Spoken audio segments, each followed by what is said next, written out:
Jeffrey Muthukoya Thangal EKA വിഭാഗത്തിൻ്റെ സുന്നി വിഭാഗത്തിൻ്റെ സമസ്തയുടെ തലപ്പത്തേക്ക് എത്തുന്ന സമയത്ത് രൂപപ്പെട്ടു വരുന്നുണ്ട്. അതിൻ്റെ ഒരു പ്രധാനപ്പെട്ട കാരണം സമസ്തയ്ക്കൊരു സ്വതന്ത്ര അസ്തിത്വം ഉണ്ടാവുന്നു എന്നുള്ളത് ഒരു വലിയ പ്രധാനപ്പെട്ട ഒരു രാഷ്ട്രീയ വിഷയമായിട്ടാണ് ലീഗ് കാണുന്നത്. ഏറ്റവും ഒടുവിലത്തെ ഉദാഹരണമാണ് നമ്മൾ നേരത്തെ പറഞ്ഞ സുപ്രഭാതം പത്രം. സുപ്രഭാതം പത്രത്തിലാണ് ചന്ദ്രികയേക്കാൾ സർക്കുലേഷൻ. അത് ലീഗിനെ സംബന്ധിച്ചുണ്ടാക്കുന്ന ആശങ്ക ചെറുതല്ല. അപ്പോൾ സ്വതന്ത്രമായ അസ്തിത്വം സമസ്തയ്ക്കുണ്ടാവുന്നു. സമസ്തയുടെ ആശയപ്രചരണമായിട്ടുള്ള സുപ്രഭാതത്തിന് ചന്ദ്രികയോളമോ ചന്ദ്രികയേക്കാളോ വലിയ സർക്കുലേഷൻ ഉണ്ടാവുന്നു. സ്വന്തമായി തീരുമാനങ്ങൾ ലീഗിനോട് കൂടിയാലോചിക്കാതെ മുസ്ലിം വിഷയങ്ങളിൽ എടുക്കുന്ന അവസ്ഥയിലേക്ക് എത്തുന്നു. ഇത് 1989 ശേഷം ലീഗും സമസ്തയും തമ്മിലുള്ള രസതന്ത്രത്തിൽ നിന്നുള്ള ഒരു വ്യത്യാസമായിട്ടാണ് പൊതുവെ കാണുന്നത്. ഇപ്പോൾ അതിലാണ് പല വിഷയങ്ങൾ. ഉദാഹരണത്തിന് നേരത്തെ അലിക്കുട്ടി മുസ്ലിയാർ കേരള പര്യടനത്തിൽ പങ്കെടുക്കാൻ പോകുന്ന വിഷയം, ആ വിഷയം വരുന്ന സമയത്ത് ലീഗിന്റെ എതിർപ്പുണ്ടായിരുന്നു. പക്ഷേ അവിടെ പോയി അല്ലേ? അതിനുശേഷം വഖഫിന്റെ വിഷയം വരുന്ന സമയത്ത് PSCക്ക് വിട്ടിരിക്കുന്ന ഒരു തീരുമാനം ലീഗ് ശക്തമായ എതിർപ്പ് ഉയർത്തുമ്പോഴും കോർഡിനേഷൻ കമ്മിറ്റിയിൽ ഉണ്ടായിരുന്ന രണ്ട് സുന്നി വിഭാഗങ്ങളുടെയും EKAP വിഭാഗത്തിന്റെ പൂർണ്ണമായിട്ടുള്ള അപേക്ഷയെ മാനിച്ചുകൊണ്ട് അവരെ വിശ്വാസത്തിലെടുത്തുകൊണ്ട് സർക്കാർ അത് പിൻവലിക്കുന്ന ഒരവസ്ഥയുണ്ടാവുന്നു. അപ്പോൾ അതും ലീഗുമായിട്ട് ചർച്ച ചെയ്യുന്നില്ല, സമസ്തയുമായി ബന്ധപ്പെട്ട് ചർച്ച ചെയ്യുന്നു. സിവിൽ കോഡുമായിട്ടുള്ള ബന്ധപ്പെട്ടുള്ള സെമിനാറിൽ പങ്കെടുക്കാൻ പോകണമോ എന്ന ചോദ്യത്തിന് ലീഗിന്റെ അഭിപ്രായത്തെ മാനിക്കാതെ സമസ്ത പങ്കെടുക്കുന്ന അവസ്ഥയുണ്ടാവുന്നു. അങ്ങനെ വ്യത്യസ്ത വിഷയങ്ങളിൽ ലീഗിന്റെ അഭിപ്രായത്തിനും അപ്പുറം സ്വതന്ത്രമായ തീരുമാനമെടുക്കുന്ന ഒരു സംഘടന എന്ന രീതിയിലേക്ക് സമസ്ത മാറുന്നു എന്നുള്ളത് തീർച്ചയായും ലീഗിനെ സംബന്ധിച്ച് വലിയ ആശങ്കയുണ്ടാക്കുന്നതാണ്. ഇതാണ് ഒരു ഭാഗത്ത് നിൽക്കുന്നത്.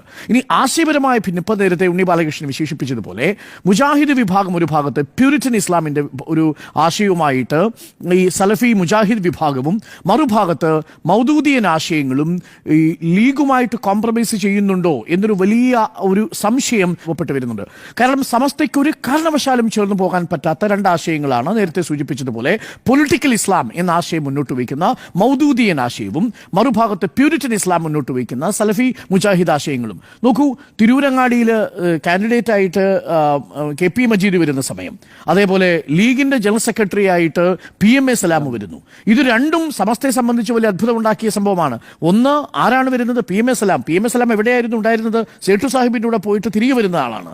അപ്പോൾ അങ്ങനെ ഒരു വ്യക്തി മുജാഹിദിന്റെ പശ്ചാത്തലത്തിൽ നിന്ന് ലീഗിന്റെ ജനറൽ സെക്രട്ടറി ആയിട്ട് വരുന്നു എന്നുള്ളത് മുജാഹിദിനുകളെ ആ അർത്ഥത്തിൽ ആശയപരമായി അംഗീകരിക്കുന്നതിൽ താത്വികമായി ബുദ്ധിമുട്ടുള്ള സമസ്തയെ സംബന്ധിച്ചോളം വലിയ ബുദ്ധിമുട്ടാണ് സാമുദായികമായി ദഹിക്കുക എന്നുള്ളത്.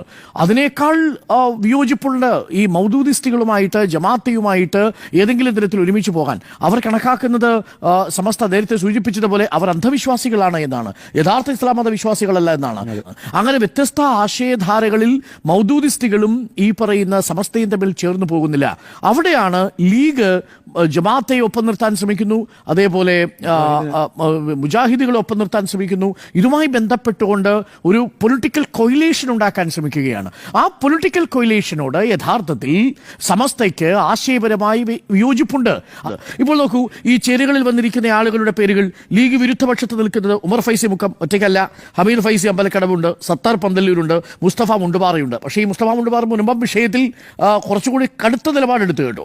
ഇനി ലീഗ് അനുകൂല ഭാഗത്ത് നിൽക്കുന്നതോ അബ്ദുൽ സമദ് പൂക്കോട്ടൂരുണ്ട്, നാസർ ഫൈസി കൂടത്തായിയുണ്ട്, ഇനി ബദ്വിയുണ്ട്, നമ്മൾ ഇപ്പോൾ നേരത്തെ സൂചിപ്പിച്ച ബഹാവുദ്ദീൻ നദ്വിയുണ്ട്. ഈ ബഹാവുദ്ദീൻ നദ്വിയെ കുറിച്ചും സമസ്തയ്ക്കുള്ളിൽ ചില ആശയങ്ങൾ, ചില ആളുകൾക്കുള്ള സംശയം ഇദ്ദേഹം മൗദൂദിസ്റ്റ് ആശയങ്ങളുമായി കോംപ്രമൈസ് ചെയ്യുന്നുണ്ടോ എന്നുള്ളതാണ്. അവിടെ ഉമർ ഫൈസി മുക്കം CPMന്റെ ഏജന്റായിട്ടല്ല സംസാരിക്കുന്നത്. അതുകൊണ്ടാണ് ഞാൻ പറഞ്ഞത്, ഈ ആശയപരമായ വിയോജിപ്പിനെ ജഫ്രി മുത്തുക്കോയ തങ്ങൾ അംഗീകരിക്കുന്നുണ്ടോ? ജഫ്രി മുത്തുക്കോയ തങ്ങൾ ആശയപരമായി വിയോജിച്ച് നിൽക്കുകയാണ് മുജാഹിദ് വിഭാഗവുമായിട്ട്. ജഫ്രി മുത്തുക്കോയ തങ്ങൾ ആശയപരമായി വിയോജിച്ച് നിൽക്കുകയാണ് ജമാഅത്തയുമായിട്ട്. പക്ഷേ ജഫ്രി മുത്തുക്കോയ തങ്ങൾ ഒരു പണ്ഡിതൻ എന്ന നിലയിലും സംഘടനയുടെ അധ്യക്ഷൻ എന്ന നിലയിലും വളരെ സൗമ്യമായിട്ടാണ് ആ കാര്യങ്ങൾ അവതരിപ്പിക്കുന്നത്. അതുകൊണ്ടാണ് PMA സലാം ഒറ്റ ഫോൺ കോളിൽ മുഖ്യമന്ത്രിയെ വിളിച്ചാൽ പറ്റുന്ന ആളെന്ന് ജഫ്രി മുത്തുക്കോയ തങ്ങളെ വിമർശിച്ചത്. ജഫ്രി മുത്തുക്കോയ തങ്ങളെ എത്ര പേർ വിമർശിച്ചു? ഈ സംഘടനയിലെ ചെറുപ്പക്കാർ വന്ന് വിമർശിച്ചില്ലേ? അവിടെല്ലാം ജഫ്രി മുത്തുക്കോയ തങ്ങൾ സൗമ്യമായിട്ടുള്ള വിയോജിപ്പ് പ്രകടിപ്പിച്ചു ആ ഘട്ടങ്ങളിലെല്ലാം. ഇപ്പോൾ ഉമർ ഫൈസി മുക്കം അടക്കമുള്ളവർ ഒരു സ്വതന്ത്ര അസ്തിത്വം സമസ്തയ്ക്ക് ഉണ്ടാവണമെന്ന് വാദിക്കുന്നു. ലീഗിന്റെ പിടിയിൽ നിന്ന് സമസ്തയെ മോചിപ്പിക്കണമെന്ന് ആഗ്രഹിക്കുന്നു. ആശയപരമായി നിങ്ങൾക്ക് പ്യൂരിറ്റൻ ഇസ്ലാമുമായിട്ടും പൊളിറ്റിക്കൽ ഇസ്ലാമുമായിട്ടും സമസ്തയ്ക്ക് കോംപ്രമൈസ് ചെയ്യുക സാധ്യമല്ല. സമസ്ത എടുത്തിരിക്കുന്ന EK വിഭാഗം സമസ്ത എടുത്തിരിക്കുന്ന നിലപാട് ആ അർത്ഥത്തിൽ വളരെ വളരെ ശക്തമായ നിലപാടാണ്.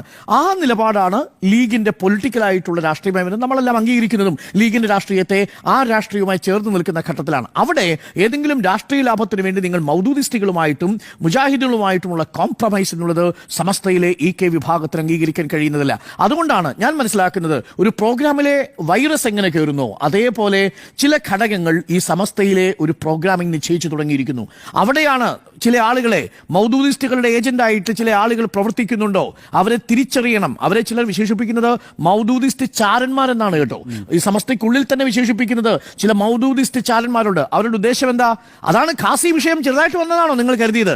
ഖാസി വിഷയത്തിന്റെ പ്രശ്നം എന്താ? ഈ ആരാധനാലയങ്ങളുടെ ഈ ഖാസി സ്ഥാനം പാണക്കാട് തങ്ങളിലേക്ക് പോകുമ്പോൾ തങ്ങളിലേക്ക് പോകുന്നു എന്നുള്ളതല്ല ഭയം. ഭാവിയിൽ ഇതിന്റെ ഉത്തരവാദിത്വം ആരിലേക്ക് പോകുന്നു? ഇത് മുജാഹിദുകളിലേക്കും മൗദൂദിസ്റ്റുകളിലേക്കും പോകാൻ പോകുന്നു. അങ്ങനെ കാലങ്ങളായി തങ്ങൾ വളർത്തിക്കൊണ്ടുവന്ന ഒരു സംവിധാനത്തെ അതായത് കമ്മ്യൂണിസ്റ്റുകള് യഥാർത്ഥത്തിൽ മതവിരോധികളാണെന്ന് ഞങ്ങൾക്കറിയാം, അത് പ്രത്യക്ഷമാണ്. എന്നാൽ വഹാബിസം അതിനേക്കാളും അപകടമാണ് എന്നാണ് ആ വിഭാഗം എടുക്കുന്നത്. ഇല്ല എന്ന് പറയുന്നില്ല. പക്ഷേ ഇവിടെ ഈ പറഞ്ഞ നേരത്തെ അരുൺ സൂചിപ്പിച്ചതുപോലെ വളരെ പിന്തിരിപ്പനായ ഒരു ആശയം മുസ്ലിം ലീഗ് പോലൊരു രാഷ്ട്രീയ പ്രസ്ഥാനത്തിനകത്ത് കടന്നു കയറി അതിന്റെ ആശയത്തെ അതിന്റെ പ്രോഗ്രാമിനെ നിശ്ചയിക്കുന്നുണ്ട് എങ്കിൽ അതിനൊരു സാഹചര്യം ലീഗ് അറിഞ്ഞോ അറിയാതെയോ ഉണ്ടാക്കി കൊടുക്കുന്നുണ്ട് എങ്കിൽ അതിനകത്ത് താല്പര്യങ്ങളോടുകൂടി പ്രവർത്തിക്കുന്ന ഒരു വിഭാഗം ഉയർന്നു വന്ന് അതിന് വഴിയൊരുക്കുന്നുണ്ട് എങ്കിൽ അത് നമ്മുടെ സോഷ്യൽ ഫാബ്രിക്കിന് നല്ലതല്ല.